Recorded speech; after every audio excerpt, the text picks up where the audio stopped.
ఏమండి ఏమండి హారతి తీసుకుందరు రండి. ఏమిటే నీ పూజా కార్యక్రమం అంతా అయిపోయిందా? అంతా అయిపోయింది.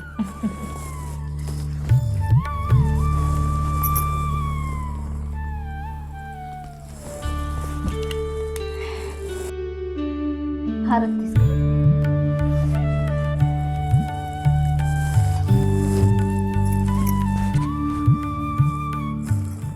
ఏమండి దేవుణ్ణి ఏమని కోరుకున్నారు? నేను చెప్పను. చెప్పండి. సరే, దేవుణ్ణి నేను ఒకటే కోరుకున్నాను, మన పిల్లలు చాలా బాగా చదువుకోవాలి, వాళ్ళ కళ్ళ వెంట నీళ్ళు ఎప్పుడూ రాకూడదని. చదువు అంటే మీకు ఎంత ఇష్టం అండి? అవును, చదువు జీవితంలో చాలా ముఖ్యం. కోట్ల ఆస్తున్నా అది మన వెంట వస్తుందో రాదో మనకి తెలియదు. అదే చదువు అయితే సత్యంత వరకు మనతో పాటు వస్తుంది. మరి నా గురించి ఏం కోరుకున్నారు?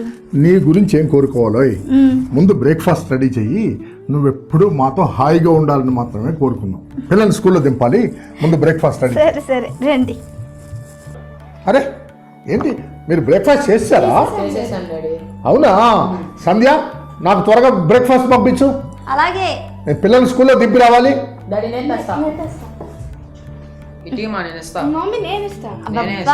మీకు వాళ్ళు ఆపండి. ఇదిగో చెల్లి తీసుకొస్తుంది, నువ్వు అక్కడ నుండి డాడీకి ఇవ్వు, సరేనా? Oh thank you. Very good very good తల్లి.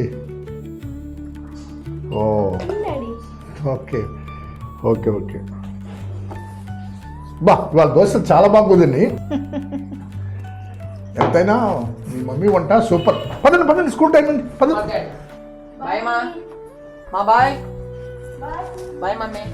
నేను కూడా ఆఫీస్కి వెళ్ళొస్తా.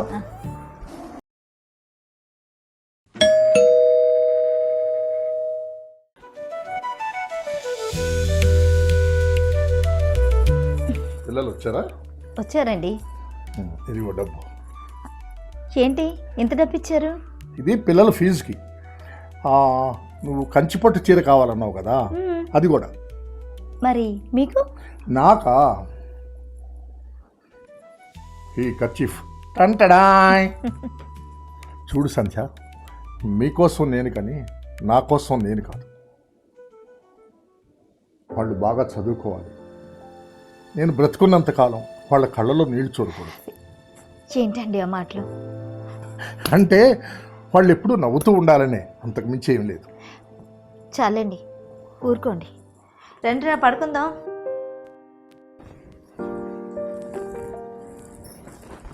ఓ అప్పుడే బెడ్ ఎక్కేసారా? నేను నైట్ బ్లాక్ ఎందుకు వేసుకుంటానంటే, మన ఇంట్లో దొంగలు వచ్చారనుకో నన్ను చూసి భయపడిపోతారు. పిచ్చి కన్నా. Good night good night. పడుకో.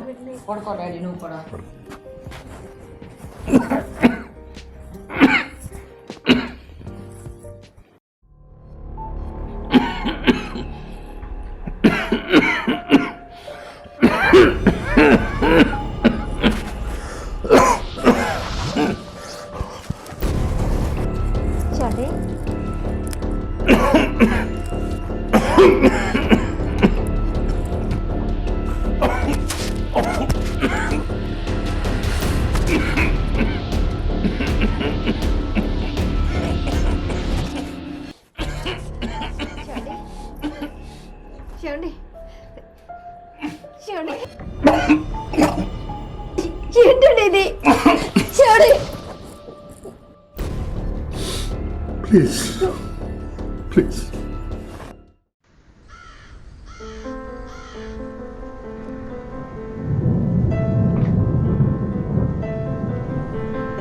వదినా ఏమైంది వదినా?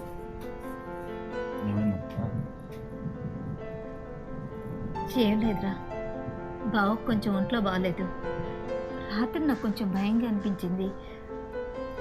మీరు కొంచెం తోడుగా ఉంటే బాగుంటుంది కదా, ఆయన హాస్పిటల్కి తీసుకువెళ్తారని. కంగారు పడకొదినా, మేము ఉన్నాం కదా, మేము చూసుకుంటాంలే.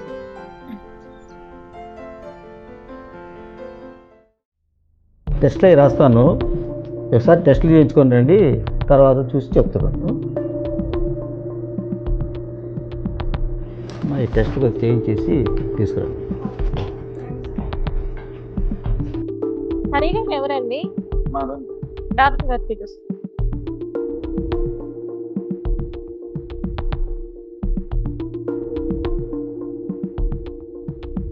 మీకు ఏమవుతారండి? ఓకే, మీరు కొంచెం బయటకు వెళ్తారా? పర్వాలేదు సార్, ఏదైనా విని భరించుకునే శక్తి నాకు ఉంది. చెప్పండి సార్.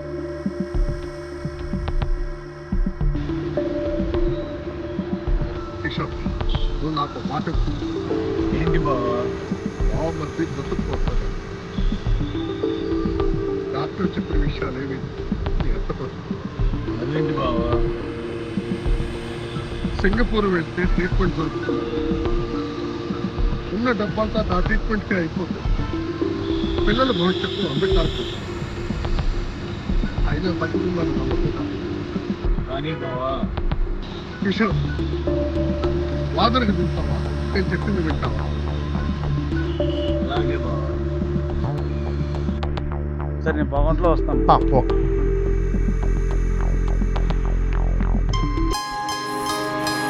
ఏమండి, డాక్టర్ ఏం చెప్పారు? జ్యోతి వాళ్ళు ఎక్కడ? గుడికి వెళ్ళింది. డాక్టర్ ఏం చెప్పారంటే మాట్లాడరేంటండి? రా, నీతో మాట్లాడాలి. ఏమండి, డాక్టర్ ఏం చెప్పారండి? ఏమండి? సంధ్య, నువ్వు నాకు ప్రామిస్ చేయాలి. ఏంటండి అది? చెప్తాను, నువ్వు నాకు ప్రామిస్ చేయాలి. నాకు డాక్టర్లు క్యాన్సర్ అని చెప్పారు.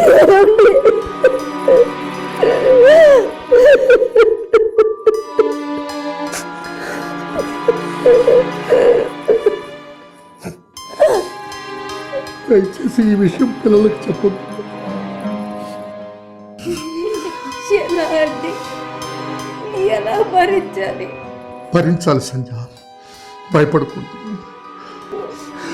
వాళ్ళ కళ్ళల్లో నీరు చూడలేదు.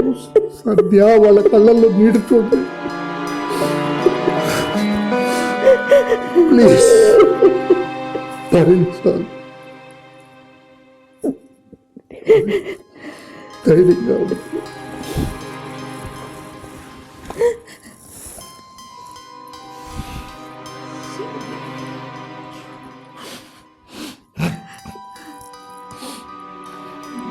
కొంచెం ప్రశాంతంగా పడుతుంది.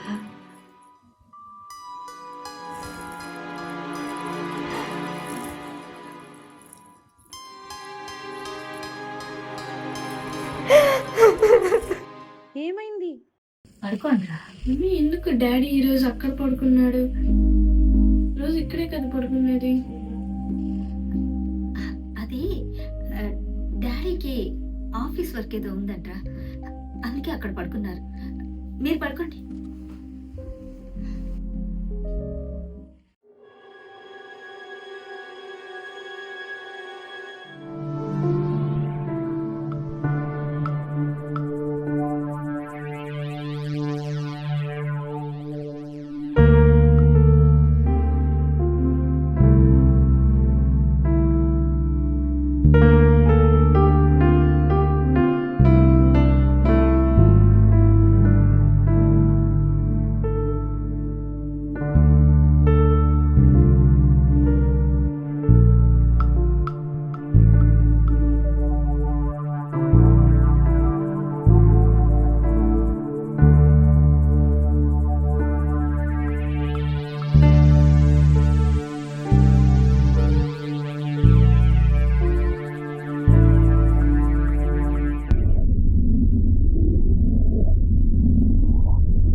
మనిషి బాసటన్నది బతికినంత వరకేనని